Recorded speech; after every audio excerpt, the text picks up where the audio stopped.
My daughter-in-law stole $5 million of my late son's inheritance and shouted in my face, "I wish you good begging, you old fool."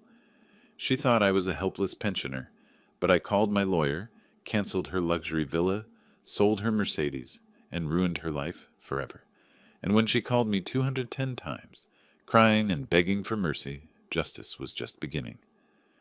Before we continue, please subscribe to the channel and write in the comments what time it is where you are now. The door opened before I could knock. Jessica stood there, hair perfectly styled, wearing a designer dress that cost more than my monthly pension. Behind her, I heard the buzz of power tools and men's voices calling measurements.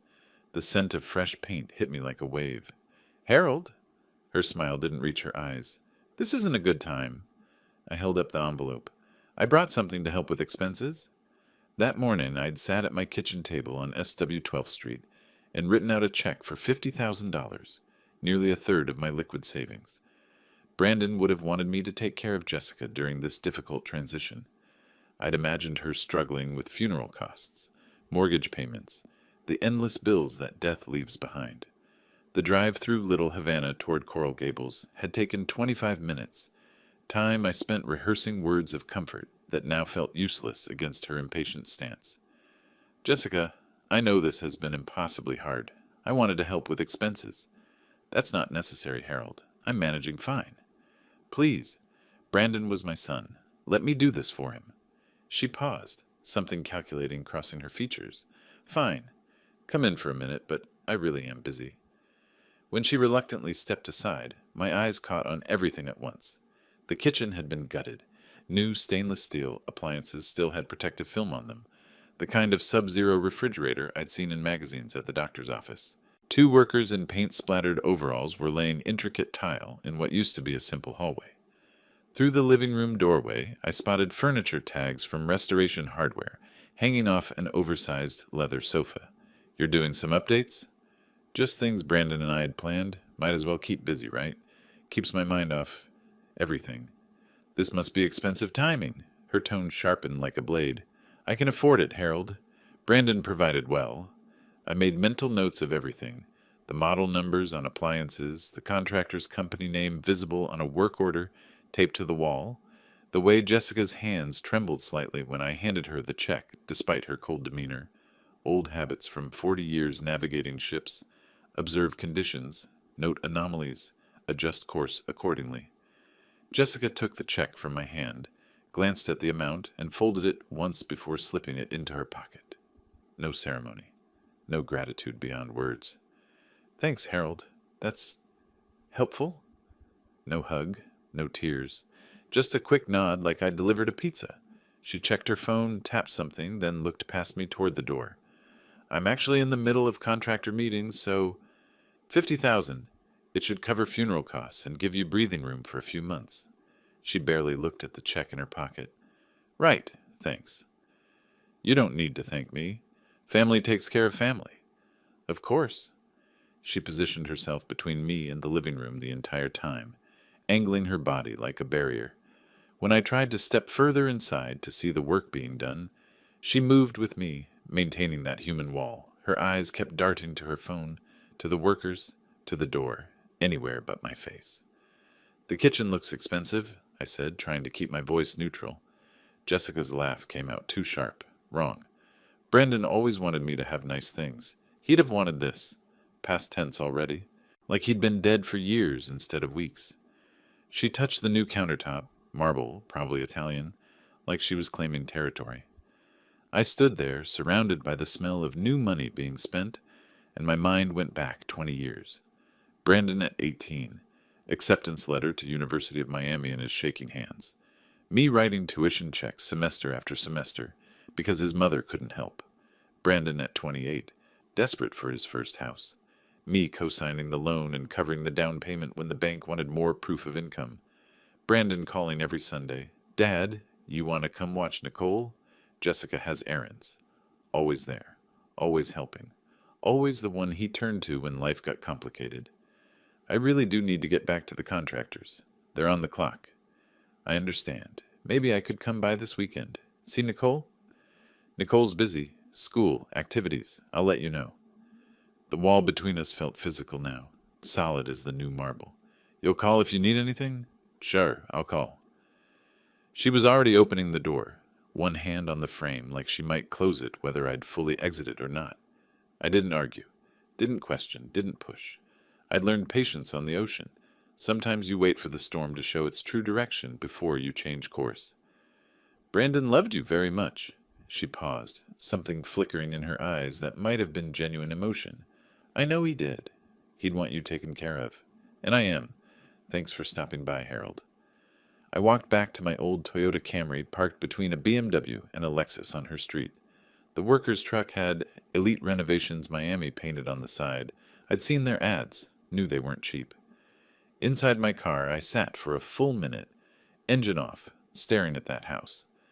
Brandon had been gone exactly 32 days. Jessica was remodeling like she'd won the lottery. Something fundamental was wrong with this picture, but I couldn't see the whole frame yet. I pulled out my phone and typed notes into the memo app. Sub-Zero fridge, 12,000 minimum. Restoration hardware sofa, 8,000 plus. Italian tile, $50 per square foot installed. Elite Renovations, high-end contractor, probably a $100,000 project minimum. My $50,000 suddenly felt like a drop in an ocean I didn't understand yet. The engine turned over and I eased into traffic, watching Jessica's house recede in my rearview mirror. She stood in the doorway, phone already pressed to her ear, talking to someone with animated gestures. Then she went inside and the door closed with a finality that felt like a verdict. The envelope from Wells Fargo sat on my kitchen table like a coiled snake. Official, heavy stock paper. The kind of correspondence that changes everything. I'd been home from Jessica's house for 3 days, that uneasy feeling still churning in my gut when this arrived. I opened it with my coffee going cold beside me. Account number ending in 4792 has been closed, effective immediately. All assets have been transferred per beneficiary designation and last will and testament. For questions regarding estate distribution, please contact our Estate Services Division. My hands started shaking. That was Brandon's account. Our joint account. I dialed the estate services number with fingers that wouldn't stay steady. The representative, a woman named Patricia with a practiced sympathy voice, explained everything in careful banker language. Mr. Morrison, according to the last will and testament of Brandon Christopher Morrison, executed January 12th of this year and notarized by Linda Vasquez, all assets transferred to his spouse, Jessica Ann Morrison. The total estate value processed was $5.2 million. $5 million. My son had been worth $5 million, and I hadn't known the number until he was gone. There must be a mistake. We had a different will. 4 years ago, Brandon set up a 60-40 split. I was supposed to receive 40%. I understand, sir, but the most recent will supersedes any previous documents. The January will is properly executed and notarized. All legal requirements have been met. 4 years ago, Brandon and I had sat in a Starbucks on Brickell Avenue, discussing mortality like it was abstract. He'd just bought life insurance, $2.8 million policy because Jessica wanted security. Dad, obviously everything goes to Jess first, but I'm setting it up 60-40. She gets the majority, you get 40%. You raised me alone, paid for everything. This is your insurance too. We'd shaken hands. He'd shown me the document, signed and official. That will existed. So how did this new one? I spent an hour after the phone call building my case like I used to plot navigation charts. Every document arranged chronologically, every email printed with headers showing dates and sender information. I even called Brandon's old insurance agent, confirmed the policy existed, and that Jessica was indeed the primary beneficiary, but that didn't explain the will change. The agent hadn't heard about a new will. I printed every email exchange with Brandon about finances, found the copy of the original will he'd sent me as a PDF back in 2021, gathered bank statements showing my name on the joint account, stuffed it all in a manila folder. The drive to Coral Gables that afternoon felt different than 3 days ago. No mercy mission this time. My jaw was set, my knuckles white on the steering wheel.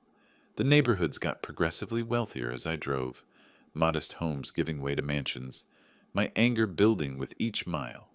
Her driveway stopped me cold. The Mercedes-Benz S-Class sat there gleaming in the Miami sun, dealer plates still on it, that new car perfection that costs over $100,000. As I pulled up behind it, Jessica emerged from the car, Neiman Marcus bags in both hands, hair freshly styled in that expensive way that whispers a salon, not home job. She saw me and her face did something complicated. Surprise, then annoyance, then a hardness I'd never seen before. She walked toward me like she owned the world, which in a way she now did. Those shopping bags probably contained $5,000 of clothes and accessories. She didn't hurry, didn't look concerned. Why would she? She had all the money and apparently thought I was powerless. Jessica, I received a letter from Wells Fargo. They closed Brandon's account. That's correct. Estate settlement. Standard procedure. They said you're the sole beneficiary. $5 million. Her pause lasted just a beat too long. Also correct. Brandon left everything to me. That's not what the will said 4 years ago. We discussed it. I was supposed to get 40%.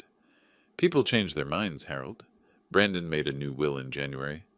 January? He never told me. We talked every week. Why would he tell you? It was his decision, his money. Inside her renovated home, surrounded by the money she'd somehow acquired, I spread the papers across her kitchen island systematically. Original will, 60-40, split. Bank statements. My name as joint account holder. The letter, assets transferred entirely to her. Explain this, I said, keeping my voice level. She glanced down, shrugged. Brandon made a new will, his choice. My name on it now. His money, I'm his father. I raised him alone from age 6. I paid for his education, his first home. She cut me off like I was a stranger bothering her. And he appreciated it, but he didn't owe you anything for being his parent. That was your job. When I pressed about the January date, about why Brandon never mentioned it, Jessica actually stepped closer to me, using her height and proximity like a weapon. You think you can challenge me? You think your questions matter? The bank has all the legal documents. You have nothing. She pointed to her door. Time for you to leave. I'm going to call my lawyer. Something isn't right here. Her laugh was glass-breaking. Your lawyer? You mean the guy you can afford on a captain's pension? I have resources. You have nothing, Harold. Brandon told me about your finances. Living in that tiny house in Little Havana, driving a 15-year-old car. You're barely scraping by. That's not... Her voice rose, unleashing something cruel I'd never witnessed before. I wish you happy begging, you old fool. Go ahead, call a lawyer. You can't even afford a good one. The mask came completely off, and underneath was someone I'd never met, someone who saw me as an obstacle, not family. You can't just steal from me. Steal? I stole nothing. My name is on the will. My name is on the bank accounts now. My name is on the title of this house. Everything is legal. Brandon wouldn't have done this. Brandon did do this. Because he loved me? Because I was with him for 12 years, not you. You were just the old man who showed up for holidays. That's not true. She moved toward me, hands gesturing dismissal. Get out of my house. I stood my ground. This isn't over. Oh, it's over. You lost. Old men always lose. You think your captain's pension will help you fight me in court? By the time you save up for an attorney, the statute of limitations will have passed. As she physically guided me toward the door, her hand on my shoulder like I was a child being dismissed, I looked around one more time. New artwork on walls. Designer furniture. Through the window, a pool cleaning service van parked outside. Every detail locked into my memory. At the door, I kept my voice calm. You made a mistake, Jessica. The only mistake was letting you in. Don't come back. The door slammed behind me, hard enough to rattle the frame. I walked to my Toyota, climbed inside, sat there for a moment while rage and calculation fought for control. Then something shifted. The grief-stricken father evaporated, replaced by something older, colder, something that had commanded ships through storms and knew how to wait, how to plan, how to strike when the moment was exactly right. Jessica thought she'd dismissed a powerless old man. She thought I'd crawl away defeated. She had no idea what she'd just awakened. I started the engine, pulled away from her mansion, and caught my reflection in the rearview mirror. A small smile crossed my face, the kind I used to wear when I'd spotted a navigation error that everyone else had missed. She'd underestimated the old Seawolf. That was her first and fatal mistake. I didn't sleep that night. Couldn't. Jessica's words kept replaying like a broken record. You old fool! You can't afford a lawyer. You have nothing. By sunrise, I was sitting at my kitchen table with coffee and a phone number I hadn't called in 2 years. Raymond Foster. We'd sailed together in the 70s, young men navigating the Caribbean on cargo ships, before he traded the ocean for law school. Now he was one of Miami's top estate attorneys. If anyone could help me, it was Raymond. I dialed at 8 sharp. Raymond answered on the second ring, his voice still carrying that slight Bronx accent he'd never lost, despite 40 years in Florida. Raymond, it's Harold Morrison. I need help. Harold? Been too long, old friend. What's happening? My son Brandon died in a car accident last month. His wife stole his entire inheritance. $5 million? The silence lasted exactly 10 seconds. Stole? That's a strong word. She forged a will. I need you to prove it. Get to my office, right now. We'll handle this. I was already grabbing my keys. His office was in downtown Miami. 30 minutes if traffic cooperated, and I made it in 25. The elevator opened on the 12th floor to glass doors etched with Foster & Associates Law Firm in elegant lettering. Raymond met me in reception himself, 72 years old now, gray-haired but sharp-eyed, wearing a suit that cost more than my monthly pension. He led me to a conference room with floor-to-ceiling windows overlooking Biscayne Bay. I spread both wills across the mahogany table, the original from 2021 that Brandon had sent me, and the bank's copy of the alleged new will. Walk me through the timeline. When did Brandon create the original will? 4 years ago, 2021. We discussed it at length. 60% to Jessica, 40% to me. And this new will claims he changed it to 100% for her? Supposedly in January. But Brandon never mentioned it. We talked every week. Raymond pulled reading glasses from his pocket and examined both documents with the intensity of a surgeon. His finger stopped on a name. Linda Vasquez, Notary Public. He pulled his laptop closer, typed rapidly into what looked like a Florida state database. His eyebrows went up. Harold, this woman lost her notary license on December 18th, 2024, revoked permanently for falsifying documents on 2 separate real estate transactions. He turned the screen toward me. Official state record. Revocation date clear as day. The will in front of us is dated January 12th, 2025, nearly a month after she lost the right to notarize anything. How is this possible? How did the bank accept an invalid will? Banks verify notary signatures, but they don't always check active license status in real time. They assume good faith. Jessica exploited that gap. So we can prove this is fraudulent? Raymond leaned back, fingers steepled like he was addressing a jury. Absolutely. Florida probate fraud statutes are explicit. Forging a will is a third-degree felony, punishable by up to 5 years in prison and $10,000 fine. This isn't a civil dispute about who gets what. This is criminal fraud. Your daughter-in-law didn't just take money that wasn't hers. She committed a crime. He paused, studying me. And if we can prove she knew the notary was invalid, which I suspect we can, the penalties get much worse. Sitting there in that expensive office, looking at proof that my son's last wishes had been violated, something broke loose in my chest. The tears came before I could stop them. Memories hit like waves. Brandon at 6, after his mother left, asking if I still loved him. Brandon at 16 on a fishing boat in the Keys, telling me about his first crush. Brandon at 33, a year before he died, hugging me at Nicole's birthday party and whispering, "Dad, you're the best person I know. I want to be like you." Raymond quietly pushed a box of tissues across the table. I took 2, wiped my face, and straightened my shoulders. "Enough," I said, more to myself than to him. Brandon deserves justice, not my tears. What do we do next? We need to prove intent. That means tracking where the money went, who Jessica associates with, whether there are co-conspirators. How do we do that? Raymond made a call without asking my permission first. That's how good old friends operate.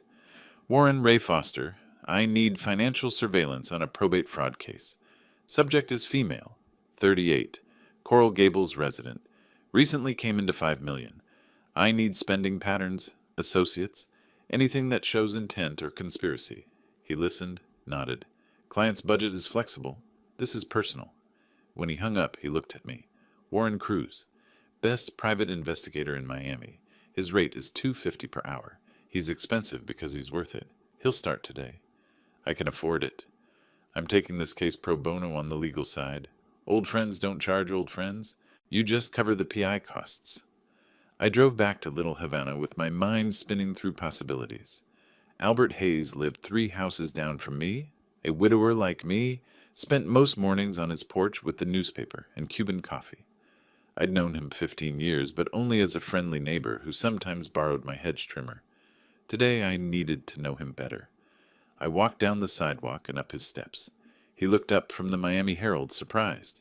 Harold? You look like you've been through it. Coffee?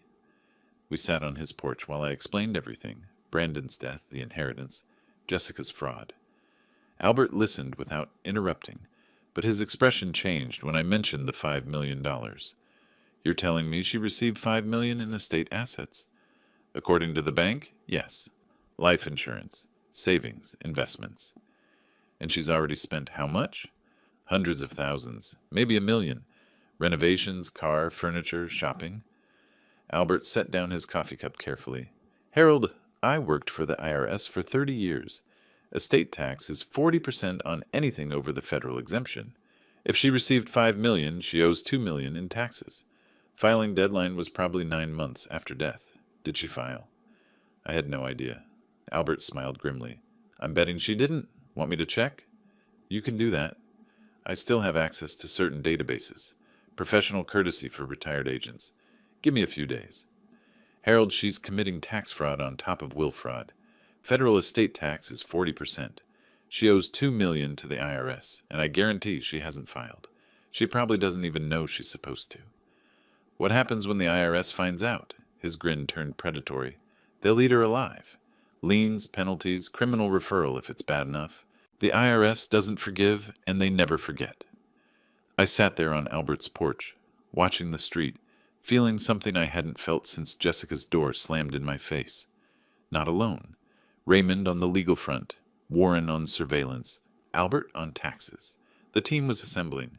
Jessica thought she'd dismissed a powerless old man. She had no idea what was coming. 2 weeks of waiting felt like 2 years. I kept myself busy, walked the neighborhood more than usual, reorganized my garage twice, cooked elaborate meals I barely tasted. Raymond checked in every few days. Warren's working. Be patient.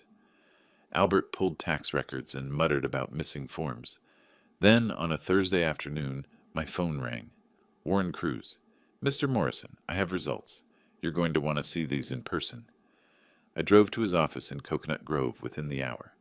Warren Cruz operated out of a small office above a coffee shop, the kind of place you'd walk past without noticing. Inside, the space was organized chaos. Filing cabinets, computer monitors, camera equipment on every surface. Warren himself was 50-something, compact and precise, with the watchful eyes of someone who'd spent a career observing people who didn't want to be observed. He spread photographs across his desk like a poker player revealing a winning hand. Mr. Morrison, thank you for coming. I have comprehensive results from 2 weeks of surveillance. You said I'd want to see this in person. That sounds ominous. Ominous for your daughter-in-law, helpful for you. She's been remarkably careless. Show me everything.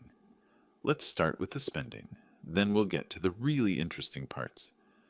Warren had receipts, credit card statements, surveillance photos with timestamps.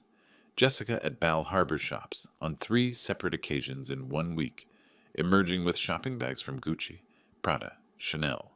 Total damage, $47,000. Dinner at Zuma with a male companion. Not dinner for 2, but dinner for 6. Premium sake, Wagyu beef, the works. $23,000 for 1 meal. She's burning through money like it's paper, Warren said flatly. At this rate, the $5 million will be gone in 2 years. The male companion appeared in multiple photos. Warren tapped one image, Jessica and a tall, well-dressed man outside a restaurant, his hand on her lower back. Another photo, the 2 of them kissing in the parking lot of Matheson Hammock Park. Who is this man, in all these photos with Jessica? Derek Campbell, age 40, realtor, Fisher Island Realty, specializes in luxury properties. They're clearly involved, romantically. Yes, and it predates your son's death. I found social media evidence of them together 8 months ago. They were careful, but not careful enough. The words hit like a physical blow. She was cheating on Brandon while he was alive? I believe so. And Derek was a witness on the fraudulent will. This isn't coincidence. Warren pulled another document, this one showing the deed to Jessica's renovated house. Not in her name. An LLC, Sunset Paradise Holdings. Why create an LLC? Why not just buy the house in her name? 2 reasons. First, it obscures the money trail, makes it harder to prove the funds came from the estate. Second, LLC ownership provides liability, protection, and can reduce property taxes. It's actually smart, from a criminal perspective. Derek set this up? Derek is the registered agent. He has experience with real estate transactions. He knew exactly what he was doing. Warren had dug deeper than just spending patterns. The LLC was created 2 weeks after Brandon's death. The villa, I couldn't call it a house anymore, was purchased for $2.3 million, with a mortgage of $1.4 million. The down payment of $900,000 came from estate funds, but because it went through the LLC first, it was harder to trace. Classic money laundering structure, Warren said. Derek knows what he's doing, or thinks he does. Then came the truly spectacular part. Warren showed me Jessica's liabilities. Casino records from Seminole Hard Rock. I didn't ask how he got them. Didn't want to know. Showing Jessica down $180,000 over the past 18 months. Credit card statements totaling $95,000 in debt across 3 major cards. All maxed out, all past due. And then the loan shark documentation. $65,000 in private loans from individuals in Hialeah. The kind of people who don't send polite reminder notices. She's not just greedy, I said slowly. She's desperate. Drowning in debt. Brandon's death was her life raft, or so she thought. I spent 2 hours in Warren's office, going through every photograph, every receipt, every document. Warren had organized everything chronologically, showing Jessica's spending acceleration. She'd been relatively modest in the first week after Brandon's death, then exploded into luxury purchases by week 2. The timeline told a story of someone who thought they'd gotten away with something. That evening I met with Raymond and Albert at Raymond's office. Albert had his own findings. She filed nothing.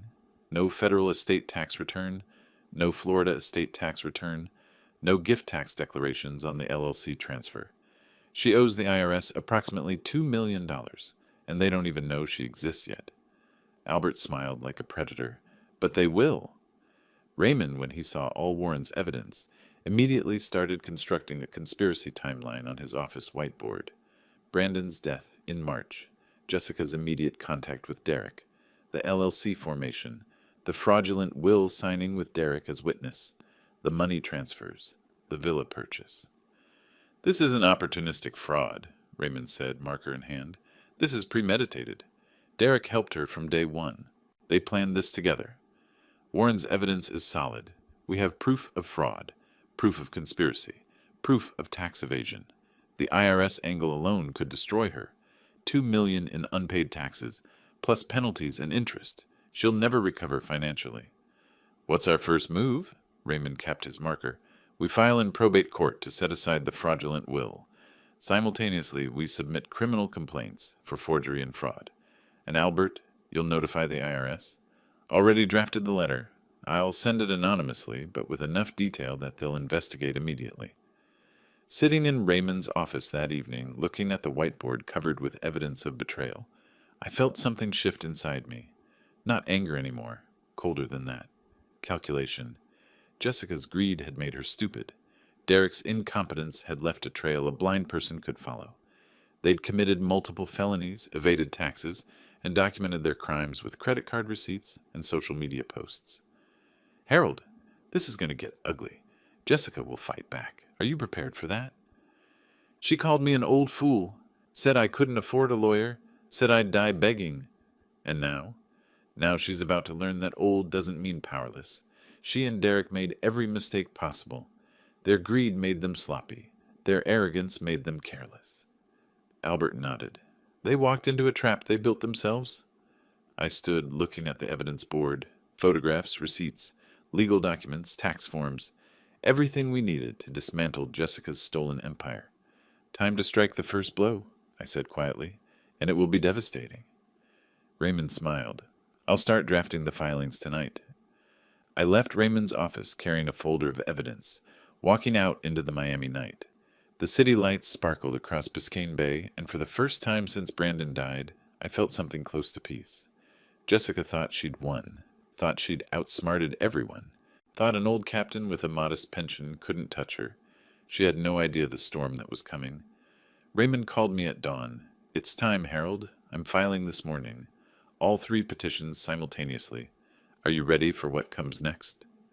I was already dressed, coffee brewing in the kitchen, watching the sun rise over Little Havana. Ready? I'd been ready since the day Jessica slammed her door in my face.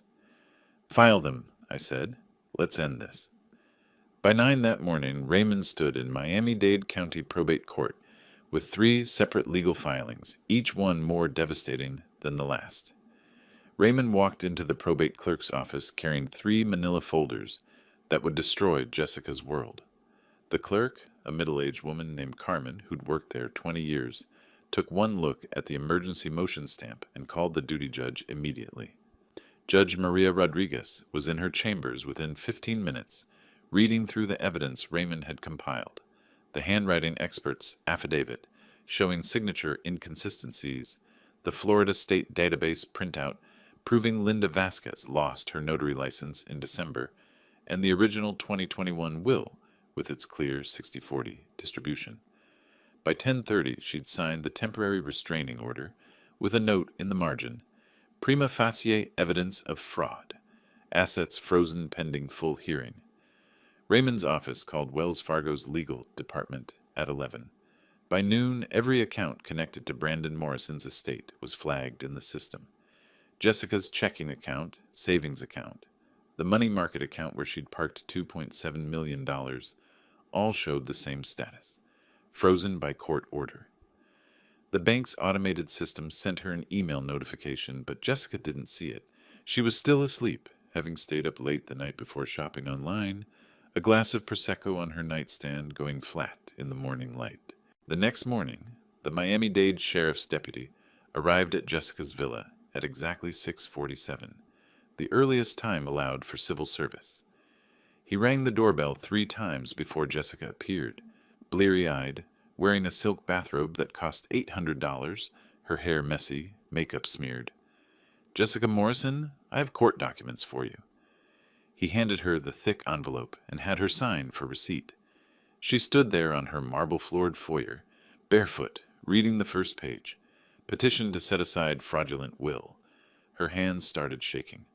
By the 3rd page, criminal complaint for forgery, she was sitting on the floor, papers scattered around her, her breath coming in short gasps. Her first call was to Derek. They know. Harold's lawyer filed against me. They're calling it fraud. Your name is in here as a witness. Derek's voice on the other end was panicked, higher pitched than usual. What? How did they... Does it mention the LLC? Does it mention me specifically? He wasn't asking how to help her. He was asking how much trouble he was in. Her 2nd through 16th calls were to Harold. Everyone went straight to voicemail. She left messages that progressed from confused to angry to desperate. Harold, what is this? Harold, you can't do this. Harold, please, we need to talk. I listened to each one later, sitting in my kitchen with Albert, both of us with coffee, playing them on speakerphone. Albert shook his head. She really thought she'd gotten away with it. I'd prepared for Jessica's calls by putting my phone on Do Not Disturb, with exceptions only for Raymond, Albert, and Warren. Every call from Jessica went to voicemail automatically. I didn't block her. That would have looked defensive. I just didn't answer. Let her hear her own voice getting more desperate with each message. Let her feel what it's like to be ignored, dismissed, treated as irrelevant. I saw her car pull up through my front window, the Mercedes, still gleaming, still expensive, but now with a desperation to her parking, crooked against the curb. She ran up my walkway and pounded on the door with both fists. Harold, open up! We need to talk. You can't do this. I waited a full minute. taking a slow sip of my coffee, then walked to the door and opened it calmly. She looked terrible, still in the bathrobe, flip-flops on her feet, papers clutched in one hand. "Jessica," I said evenly, "you seem surprised." Her face went from red to white in seconds. "How did you... Who helped you? You can't afford..." I smiled. Just smiled. 40 years I captained ships through hurricanes, Jessica.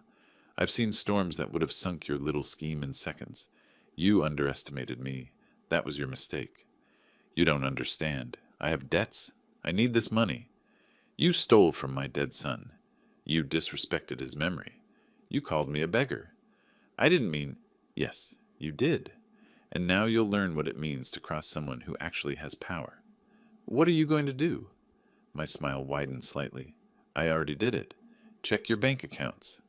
I closed the door before she could respond, locked it, and walked back to my coffee.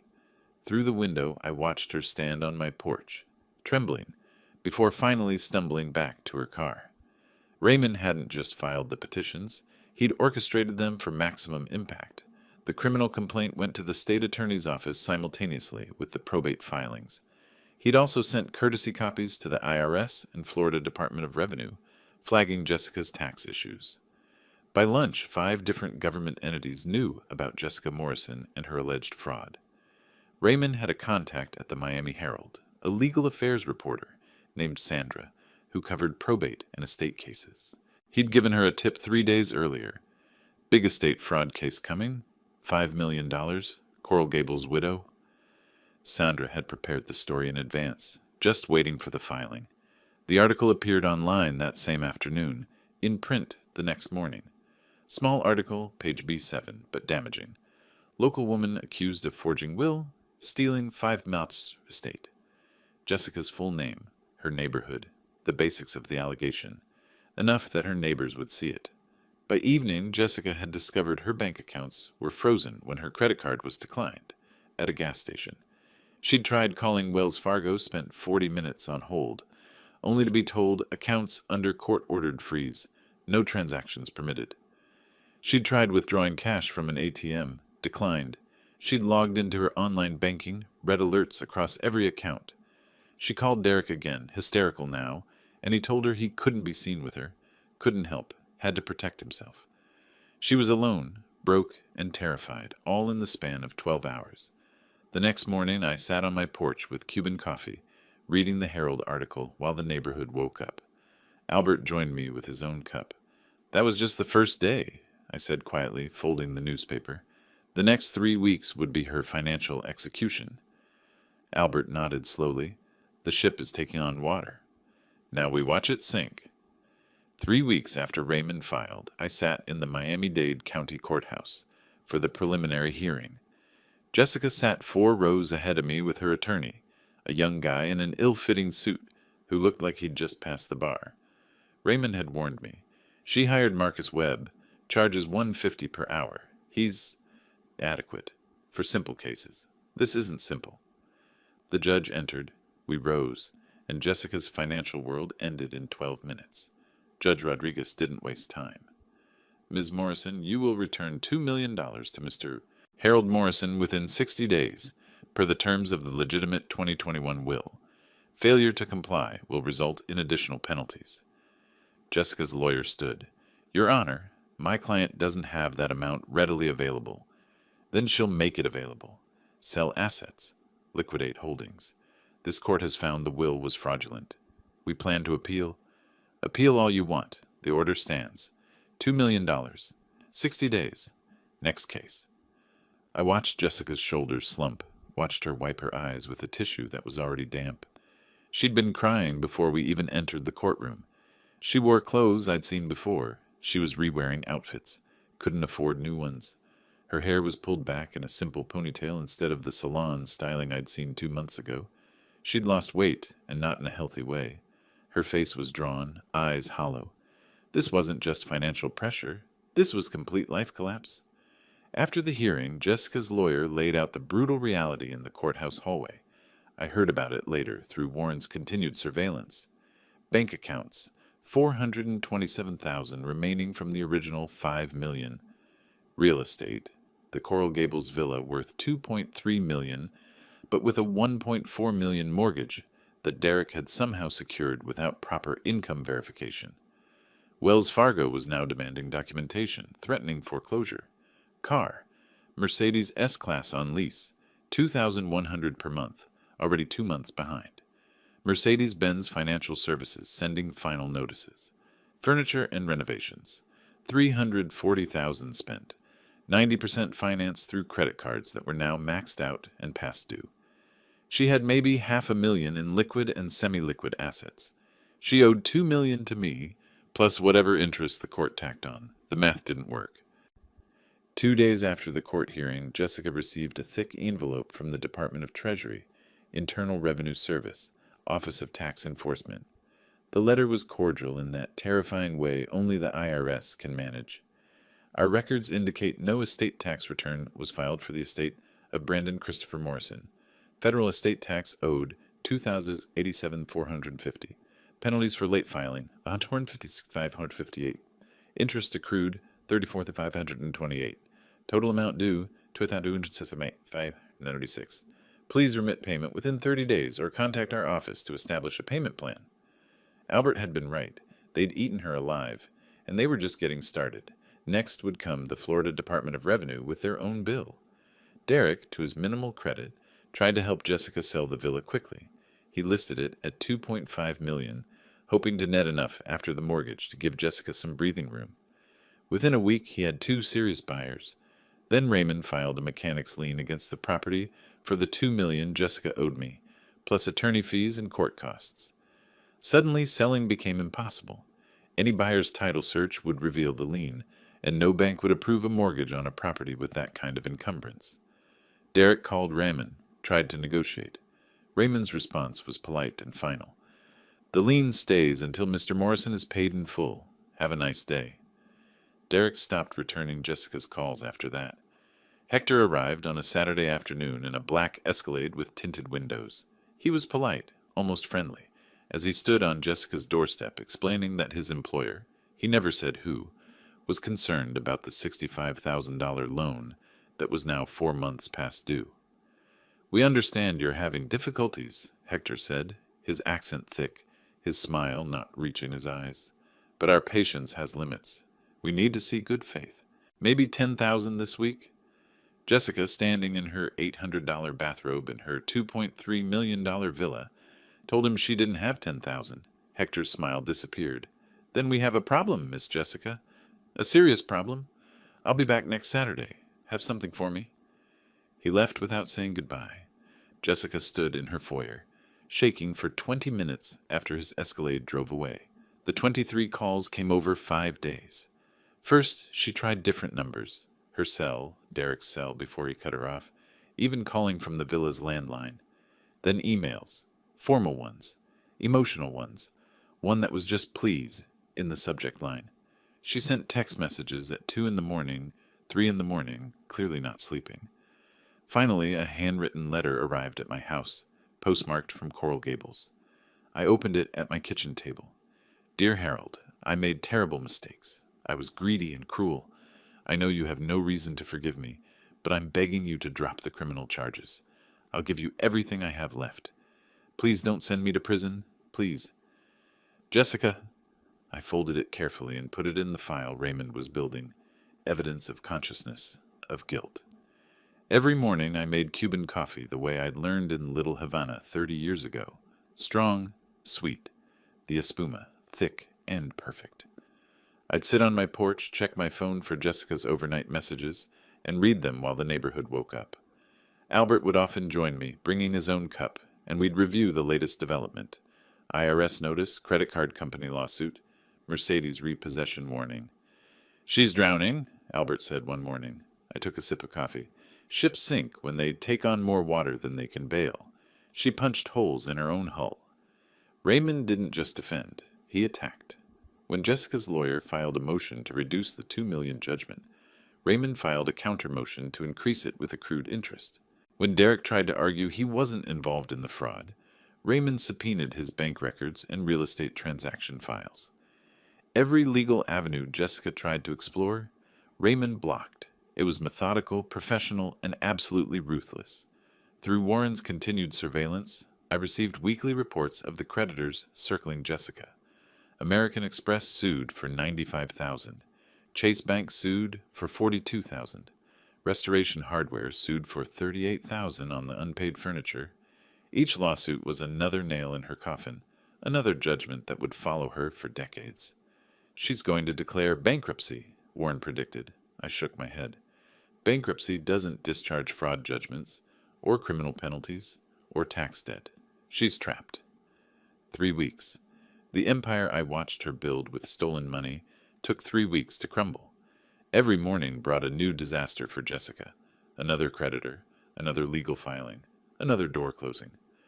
I sat on my porch that late July morning, coffee in hand, reading Jessica's latest desperate message. The sun was warm, the neighborhood quiet, and somewhere across Miami, Jessica Morrison was learning what it meant to steal from someone who understood patience. But Jessica and Derek weren't done fighting. They were about to make their worst mistake yet. The call came from a number I didn't recognize. Raymond's voice was amused when he reached me. "Harold, you're not going to believe this. Jessica and Derek just filed a countersuit. Against you. Against me. They're claiming we're the criminals." I set down my coffee. "What?" "Intentional infliction of emotional distress. Defamation. Elder abuse. They're throwing everything at the wall to see what sticks." I smiled. "Let them try." Raymond explained it to me in detail over the phone, reading sections aloud with barely suppressed laughter. Jessica and Derek had hired Thomas Bradley, a personal injury lawyer who normally handled slip and fall cases, charging $400 per hour with money borrowed from Derek's mother. The suit claimed I was harassing and persecuting Jessica, that the Herald article constituted defamation orchestrated by me, and that Raymond was taking advantage of my diminished capacity as an elderly man for financial gain. "It's desperate," Raymond said, "but desperate people file desperate lawsuits. They're hoping to create enough smoke that someone thinks there's fire." "When's the hearing?" 2 weeks, mid-August. Same judge, Rodriguez. She's going to tear them apart." The courtroom was the same one where Judge Rodriguez had ruled against Jessica 3 weeks earlier. This time, Jessica and Derek sat together at the plaintiff's table with Thomas Bradley between them, all three looking like they'd rather be anywhere else. Derek wore an expensive suit that hung wrong on him, too much cologne, nervous energy radiating off him in waves. Jessica had aged another 10 years. Her hair needed touching up at the roots. Her clothes were off the rack instead of designer. Judge Rodriguez entered, and I could see from her expression she'd read the filing and was not impressed. Raymond stood with the easy confidence of someone holding a royal flush. 20 minutes. That's how long it took Raymond to dismantle their entire case. For the emotional distress claim, he showed that I had merely exercised legal rights to contest a fraudulent will, protected activity. For defamation, he proved every statement in the Herald article was factually accurate and based on public court records. For the elder abuse claim against himself, he produced letters of recommendation from the Florida bar, testimony from other clients, and his 42 years of spotless practice. Then he went on offense. He presented the handwriting analysis proving the will was forged, bank records showing Jessica's spending spree, credit reports showing her debts, and the photographs, Derek and Jessica together in December, 2 months before Brandon died, kissing outside a restaurant in Coconut Grove, her hand on his chest, his arm around her waist. The judge didn't even wait for Bradley to respond. "Ms. Morrison, in 18 years on the bench, this is the most frivolous, bad-faith filing I've encountered. You forged a will. You stole from your dead husband's father. You spent the money on your lover." She looked at Derek. "Mr. Campbell, you helped her do it, and now you have the audacity to claim Mr. Morrison is the wrongdoer?" She turned to the court reporter. "Motion dismissed with prejudice. The plaintiffs are jointly and severally liable for a $15,000 sanction for frivolous litigation, payable to Mr. Morrison within 30 days. Mr. Foster, draft the order." Jessica Stark crying right there. Loud sobs that echoed in the quiet courtroom. Derek stared at the table, face bright red. Raymond gathered his papers calmly. I sat in the gallery, watching justice work. The Herald article the next day was worse than the first one. Front page of the Metro section this time, with details pulled from the court hearing. Coral Gables woman's fraud, scheme exposed. Forged will, secret lover, millions gone. It named Derek explicitly, described his role as witness on the fraudulent will, mentioned his relationship with Jessica while Brandon was alive. By afternoon, Derek's boss at Fisher Island Realty called him into the office. The conversation lasted 3 minutes. "We can't have an employee associated with fraud. You're terminated. Clear your desk." Derek called Jessica immediately, and Warren, still on surveillance, recorded the call. Derek screaming, "This is all your fault. You ruined my life. My career is over. My name is in the paper." Jessica trying to respond. Derek cutting her off. "I'm done with you. Done. Don't call me again." Then silence. He'd blocked her number. She was completely alone. I bought 3 copies of the Herald the next morning, one to keep, one for Raymond, one for Albert. I read the article on my porch with my usual Cuban coffee, marking the best passages with a pen. The photo they'd used was from Jessica's social media, her in designer clothes, smiling at some charity gala from a year ago, the image of wealthy society woman.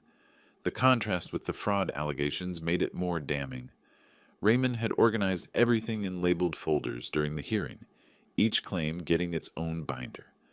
When Judge Rodriguez asked him to respond to the suit, he methodically worked through each accusation with supporting documents projected on the courtroom screen. The forged notary seal, enlarged so everyone could see the signature of Linda Vasquez.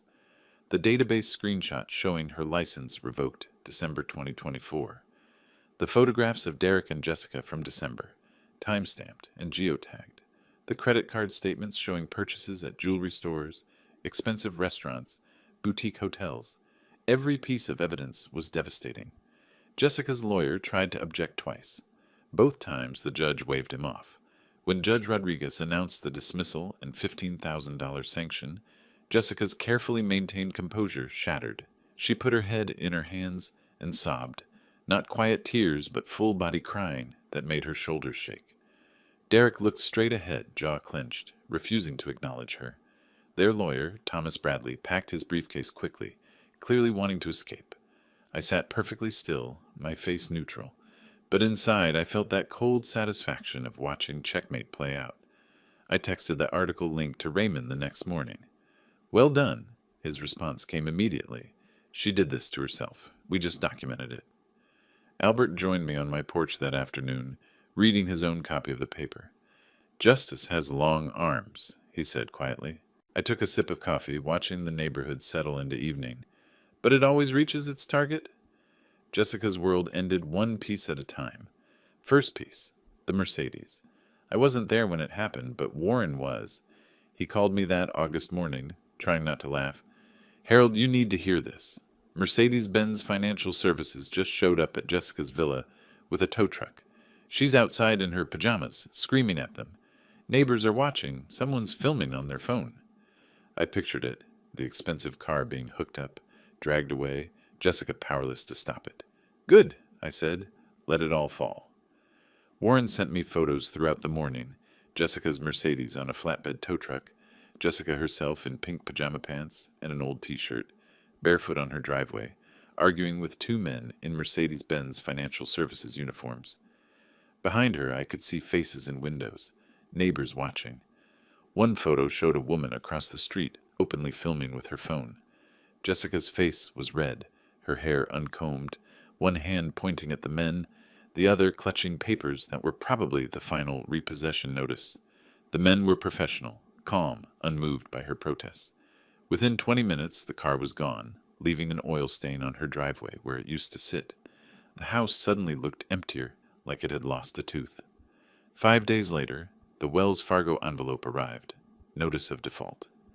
Warren got a photo of Jessica opening it on her front porch, her face draining of color as she read. The villa had a mortgage of $1.4 million. She owed me $2 million plus the $15,000 court sanction. The IRS wanted $2.1 million in taxes. Even if she sold the villa for its full $2.3 million value, unlikely in a foreclosure situation, the math was simple and brutal. She'd still be over $1 million in debt. Wells Fargo gave her 90 days to vacate or cure the default. She had $400,000 in liquid assets. It wasn't close to enough. The federal tax lien arrived via certified mail, requiring signature. The IRS didn't mess around. Every asset connected to Jessica Morrison was now encumbered. The villa, obviously, but also the furniture, the jewelry, the artwork, even her clothes, if they were expensive enough. The lien notice explained in careful bureaucratic language that attempting to sell, transfer, or hide any assets would constitute federal tax evasion, a felony carrying up to 5 years in prison. Jessica was trapped. Warren documented the move. Jessica loaded boxes into a U-Haul van she'd rented herself. No movers, no help, just her struggling with furniture in the August heat. The new place was a one-bedroom apartment in Hialeah, a working-class neighborhood northwest of Miami. Rent was $1,400 a month, a fraction of what the villa mortgage had been, but it might as well have been on a different planet.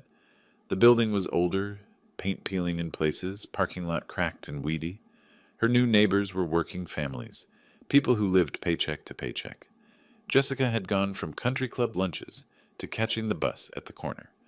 Warren's final photo of the moving day showed her sitting on the apartment steps at dusk, alone, face in her hands, surrounded by boxes she still needed to unpack. Through Warren's surveillance, I saw her trying to maintain appearances even as everything crumbled. She'd changed clothes after the repossession before walking to the neighborhood coffee shop, put on makeup, tried to look normal. But the neighbors knew. News traveled fast in Coral Gables. By afternoon, the neighborhood gossip chain had spread the story. Jessica Morrison's car was repossessed. She's broke. The fraud case in the paper was about her. Her former friends from book club, tennis group, charity boards, when she called them, they stopped answering. One woman caught on Warren's camera literally crossed the street to avoid talking to Jessica. Social death in real time. I chose Versailles Restaurant deliberately. Cuban food in Little Havana, the kind of place that felt like home, not pretentious or expensive. Nicole arrived looking so much like Brandon it hurt. Same eyes, same way of moving. She was 35 now, teaching elementary school in Coral Gables, and she hugged me so hard I thought my ribs would crack. We ordered Cuban coffee and croquetas, and she started talking. Grandpa, I need to tell you things about Jessica, about Dad. The story came out in pieces. How Jessica had gradually cut Nicole out of Brandon's life over the past 2 years, claiming I was a bad influence, that Nicole upset Brandon by asking for money, that family visits were stressful. Lies, all lies, designed to isolate Brandon from everyone who really loved him. Then Nicole told me what Brandon had said to her 3 weeks before he died, at Nicole's birthday dinner. If something ever happens to me, promise you'll make sure Grandpa Harold gets everything he's supposed to. He's the most important person in my life. Make sure he knows that. She cried 3 times during our lunch. First when I hugged her and she smelled my cologne, apparently the same brand Brandon had used. Second, when she talked about Jessica, banning her from visiting her father. Third, when she repeated Brandon's last words about me. I let her cry, didn't rush her, just held her hand across the table and passed napkins when needed. Did you know Jessica banned me from visiting Dad for the last 2 years? I suspected. You stopped coming to family dinners. She told Dad I was always asking for money, that I was stressful to be around. None of it was true. She was isolating him, cutting him off from everyone who might question her.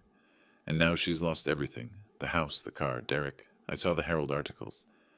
Justice isn't always gentle, Cario, but it's necessary. Hearing Nicole confirm what I'd suspected, that Brandon still loved me, still valued me, even at the end, settled something in my chest that had been tight since his death. Jessica had tried to paint me as irrelevant, as a burden Brandon tolerated, out of obligation, but Brandon had told Nicole the truth. I was important. I mattered. The fight I was waging wasn't just about money or justice. It was about honoring what Brandon wanted, what he'd planned for, what he'd have demanded if he'd lived to see Jessica's betrayal. I wasn't being cruel. I was being his voice. We hugged goodbye outside Versailles in the late afternoon sun, and she promised to visit again soon. Driving home, I thought about Brandon's words to Nicole, about Jessica's complete collapse, about justice taking its slow, methodical course. I thought the worst was over. I was wrong. Jessica was about to learn the final truth. My phone started ringing on the first day of September. Jessica's number. I let it go to voicemail. It rang again 10 minutes later. Voicemail. Again at noon. Again at 2. Again at 5. By bedtime, she'd called 14 times. Raymond called me that evening. Harold, I'm tracking her attempts to contact you. Document everything. It shows consciousness of guilt. How many today? I asked. 14? And she's just getting started. He was right. By the end of the week, the count would reach 210. 210 calls. Raymond counted them all, kept a spreadsheet with timestamps. Day 1, 14 calls. Day 2, 23. By day 5, Jessica was calling every 20 minutes from the moment she woke until midnight. I listened to some of the voicemails. They started coherent, progressed to desperate, ended with pure anguish. Harold, please answer. I need to talk to you. Harold, I know I was terrible. I'm so sorry. Harold, I'm begging you. Please call me back. Harold, I don't know what to do. I'm losing everything. Please. The last voicemail on day 6 was 3 minutes of crying so hard she could barely form words. I sat at my kitchen table, playing it on speaker while drinking coffee, feeling nothing but cold certainty that this was exactly what justice looked like. She arrived on a Sunday afternoon in early September, took the bus from Hialeah to Little Havana, a journey that probably took an hour with transfers. I watched from my window as she walked up my street, looking diminished somehow, like she'd physically shrunk. She wore clothes I'd never seen before, old jeans, a faded t-shirt, sneakers with worn soles, no makeup, hair pulled back messily. When she reached my door, she knocked, then knocked harder, then pounded with both fists. Harold, please, I know you're home. I need to talk to you. She kept it up for 10 minutes, 20, an hour. Albert came out of his house, gave me a questioning look through my window. I shook my head, let her knock. After 2 hours, Mrs. Garcia from next door called out, Miss, he's not answering. Maybe come back another time. Jessica slid down to sit on my porch steps, head in her hands. That's when I decided to open the door. I looked down at her. She scrambled to her feet. Mascara tracks down her face, even though she wasn't wearing makeup. Old tears, I realized, from earlier crying that she'd never washed off. Harold, she whispered. Please. I stepped aside. Come in. She followed me to my small kitchen, stood awkwardly until I pointed to a chair. I poured her a glass of water from my Brita pitcher, set it in front of her. She drank it in 3 desperate gulps, hands shaking so much the glass rattled against the table. I sat across from her, perfectly calm, and asked the question I'd been saving. Jessica, do you know why Brandon left me 40% in his will? She stammered through some inadequate answers. I don't know. Because you're his father. He felt obligated, before I stood and walked to my bedroom closet. From the back shelf, behind old sweaters and boxes of photographs, I pulled out a folder I'd kept there for years. Bank statements from Cayman Islands Bank.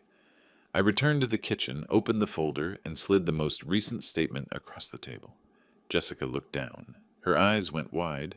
Account balance, $3,247,382. 40 years as a merchant marine captain, I said quietly. The starting salary was $60,000 a year.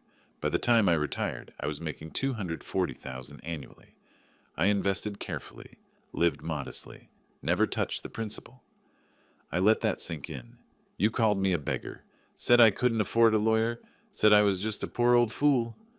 I smiled without warmth. You were wrong about everything. Jessica was sobbing again, great heaving sobs that shook her whole body. I didn't know. I thought, I'm so sorry. I let her cry for a minute before speaking again. Here's what you need to understand, Jessica. I didn't fight you for money. I could have lived comfortably without a single dollar from Brandon's estate.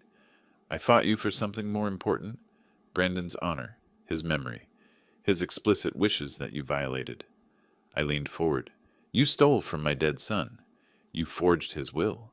You disrespected everything he built and everything he valued. And you did it because you thought I was weak and poor and powerless. I stood up.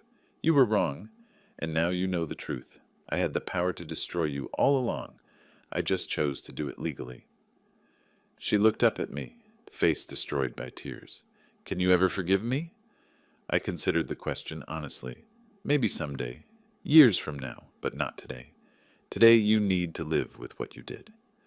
I walked to the door, opened it. She stood slowly, moving like someone twice her age, and walked past me without another word. I watched her walk down my street toward the bus stop, shoulders hunched, alone. 3 weeks later, we'd face each other one last time in court. The courtroom felt different on the last week of September. Lighter somehow. Maybe it was the morning sun streaming through the high windows, or maybe it was knowing that after 6 months of legal warfare, this was finally the end. Judge Rodriguez entered at 9 sharp, her black robe swishing, her expression businesslike. Jessica stood at the defendant's table with her overwhelmed attorney, looking small and defeated. I stood with Raymond and Nicole, feeling something close to peace. "Let's finish this," the judge said, opening her file. The judge didn't waste words. After reviewing all evidence, testimony, and legal precedents, this court makes the following determinations. First, Harold Morrison is entitled to $2 million from the estate of Brandon Morrison, representing his 40% share under the legitimate will of 2021. I nodded once, slowly. Second, Jessica Morrison shall pay an additional $500,000 in damages for fraud, emotional distress, and legal fees incurred by Mr. Morrison. Jessica swayed slightly, gripping the table for support. Third, Ms. Morrison is hereby sentenced to 5 years probation for the crime of forgery in the 3rd degree, a lenient sentence given her status as a first-time offender and her cooperation with these proceedings. Her lawyer stood silent, having nothing left to argue.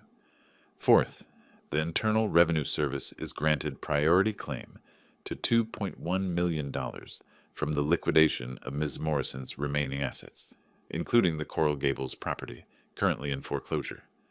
Before the judge could bang her gavel, Jessica's shaking voice interrupted.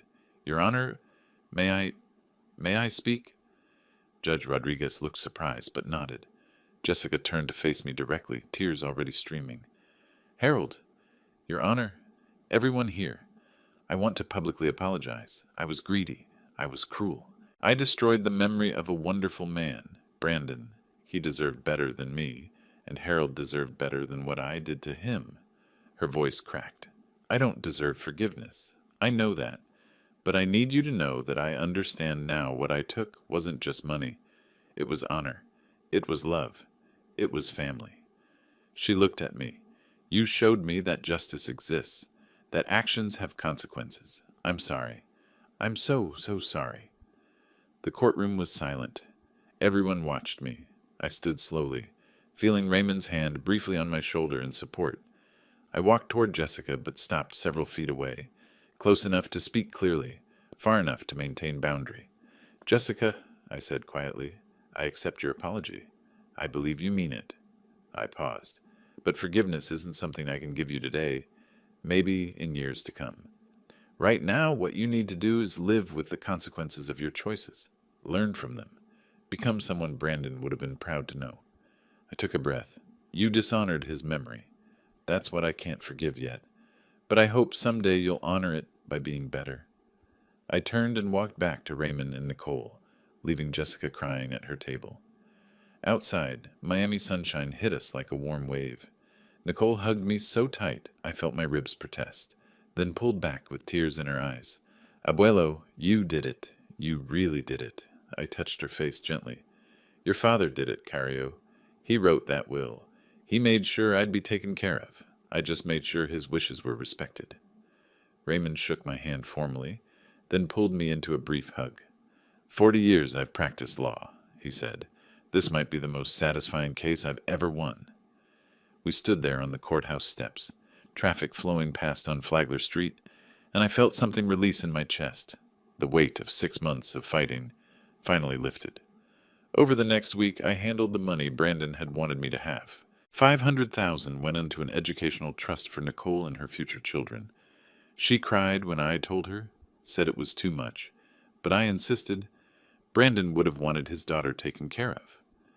$300,000 I donated to the Merchant Marine Scholarship Fund in Brandon's name, helping young sailors get their training, honoring the career that had given me everything. The rest, roughly $1.2 million after taxes and fees, went into secure investments for my retirement. I didn't need luxury. I needed security and peace.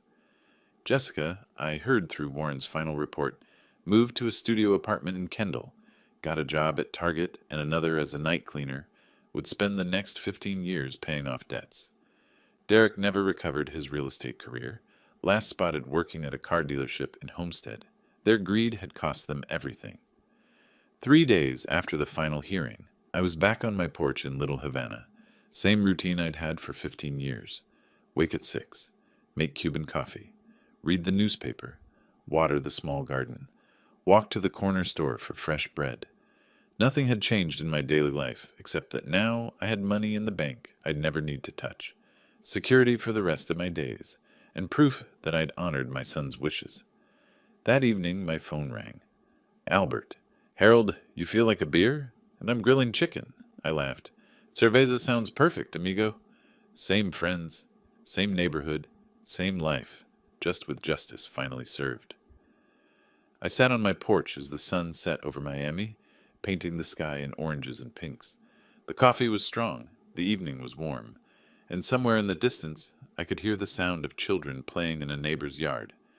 Brandon would have wanted this. Not revenge, not cruelty, but justice. His wishes honored, his memory protected, his daughter secure. I'd been a captain for 40 years, learned to navigate storms and calm seas alike. This had been a storm, fierce and personal, but I'd weathered it the same way I'd weathered everything, with patience, strategy, and the certainty that experience beats arrogance every time. The old sea-wolf had prevailed, not through force, but through law, not through rage, but through resolve. And now, finally, I could rest. If you liked this story, please like this video, subscribe to the channel, and share your impressions of this story in the comments. To listen to the next story, click on the box on the left. Thank you for watching.